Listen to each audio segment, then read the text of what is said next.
Stratfor. This is Democracy Now!, democracynow.org, the War and Peace Report. I'm Amy Goodman. The whistleblowing website WikiLeaks has begun publishing what it says are 5.5 million emails obtained from the servers of Stratfor, a private U.S.-based intelligence gathering firm known to some as a shadow CIA. The emails for corporations and government agencies. The emails were reportedly obtained by the hackers group Anonymous. At a news conference in London Monday, WikiLeaks founder Julian Assange said the files implicate some of the world's largest firms in corporate espionage. Today, WikiLeaks begins its release of 5,000 emails documenting the private lives and private lies of private spies. This is an organization that does not just collect information. Collecting information through bribes, through insiders. It is also an organization that acts on that information to subvert particular groups, including WikiLeaks.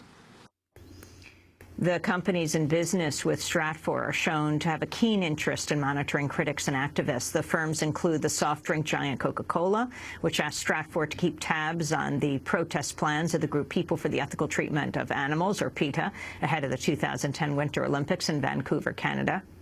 The chemical industrial giant Dow Chemical is shown to have a major interest in activism around the 25th anniversary of the Bhopal chemical disaster, the 1984 gas leak that killed anywhere between 3,500 and 25,000 people. Of particular interest to Dow is the group the Yes Men, the anti-corporate pranksters who pulled off a famous 2004 hoax that led to the world to believe Dow had finally taken responsibility for the Bhopal tragedy. The emails also raised questions around potential ties between Stratfor and the investment giant Goldman Sachs. A former Goldman Sachs regional director, Shay Morenz, plays a major role in Stratfor and a new subsidiary, StratCap. The emails suggest Goldman may have also been a Stratfor client. Others that have dealings with Stratfor include Lockheed Martin, Northrop Grumman, Raytheon, and U.S. government agencies, including the Department of Homeland Security, the Marines, and the Defense Intelligence Agency. For more on the Stratfor emails, we're joined by two guests. In London, Christian Hramsen is with us, a spokesperson for WikiLeaks, who's been a key member of the project to release the Stratfor email. And here in New York, we're joined by Andy Bickelbaum, member of the Yes Men, a group that the email show was monitored by Stratfor for the chemical giant Dow Chemical. The Yes Men's latest film was called The Yes Men Fix the World. I wanted to go first to London to ask you just about the release of these documents. Well, Amy, I mean, we are working with 25 media organizations who are poring over the material and analyzing it, and we've only seen the tip of the iceberg when it comes to the stories. Based on the material, they will come out in the next coming days and weeks. What we were doing yesterday was introducing the project, the nature of Stratfor and how they operate and their ties. So, I mean, the most important stories I would suggest would come from our media partners in the next coming days. It will take, of course, time. They have access to a database which we have created with these 5 million emails, and we'll be searching for stories on the basis of that data. Talk about some of the leaks that are coming out now. I mean, you're talking about 5.5 million email? 5 million emails, yes. As I said, it's a bit difficult for me to go into details concerning stories, although I know some of the stories, because we want our partners to publish those stories first. They will be coming out in the coming days. We have, of course, mentioned the connection that Stratfor has to some of the big corporations working for Coca-Cola, for example, in Canada, as you mentioned, and monitoring PETA. We mentioned that to show the access that Stratfor had to government information, because it comes out in one of the emails that the Stratfor director is offering access to a secret FBI investigation into PETA. Then, of course, you have the information on how Dow Chemical did hire Stratfor to monitor the Yes Men and the Bhopal activists. There are other stories that have come out.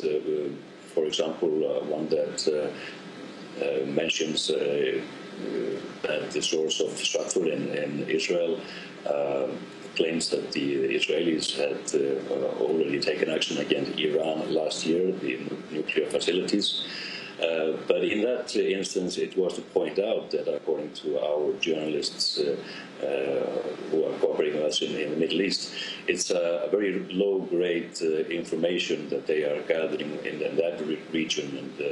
And so it is difficult to say whether this is actually information of any quality, but on the other hand, this is information that is now being sold by Stratfor even to U.S. government agencies. The issue of Israel and Iran, the Israeli newspaper Haaretz reports some of the leaked emails suggest Israel may have sent commandos into Iran, perhaps with the assistance of Kurdish fighters or Iranian Jews, to carry out operations to destroy Iranian nuclear installations. Yes, I can't really go into details on that story. It will come out in a day or two from one of our media partners, but we pointed out this email in the discussion about the nature of the material that Stratfor is gathering, and actually how they are operating in relation to their informants. For example, the CEO of Stratfor is urging his agent to use financial, sexual, and psychological control over his informant in Israel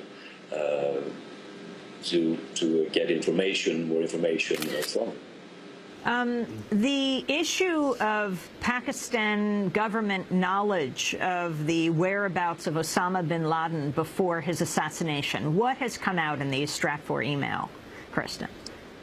It is a claim by Fred Burton, the vice president of Stratfor, that he has information, that he had seen actually material that was obtained in Osama bin Laden's house and gathered after he was assassinated, showing that top officials in the Pakistani secret services knew about the whereabouts of Osama bin Laden and actually were in frequent contact with him.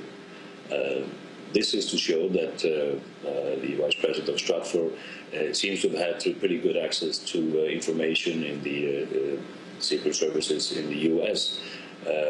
And he was actually an agent at the State Department's secret services prior to joining Stratfor.